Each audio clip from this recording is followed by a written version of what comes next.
July 3rd, I went to the doctor's office and I weighed in at 397 pounds.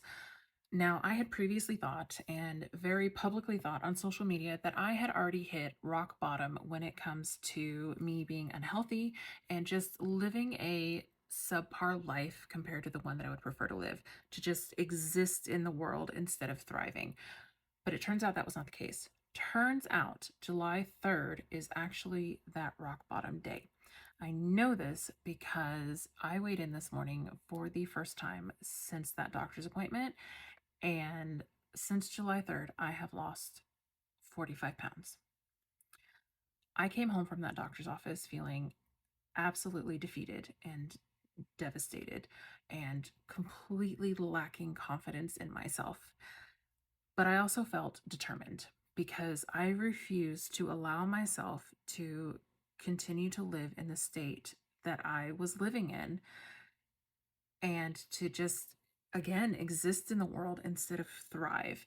I refused to let that be the rest of my life.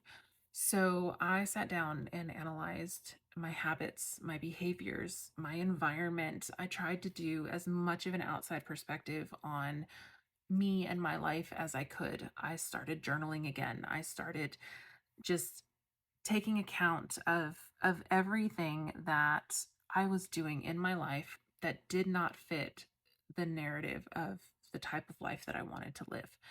And I started to implement changes, new habits, new systems, just completely rebuild the foundation of my life.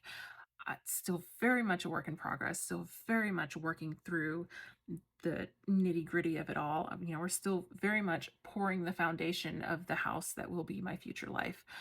But seeing that number on the scale this morning tells me that what I'm doing, the changes that I've made are working, that I'm doing something right. That has given me the confidence to be able to come back on here and say, hey, this is what I'm doing, and share what I'm doing with you guys, because I needed to do those first couple of months on my own off of social media because of just the lack of confidence, the ability for me to actually do this. I didn't have that. I didn't have it anymore because I had started and stopped so many times, and I didn't feel confident enough in myself to guarantee that I could do it this time. I'm still confidence is more confidence. There's more of it there. Not 100% just yet, but it's getting there. And I feel right now that I'm in a comfortable enough position to start to share my future with you guys again.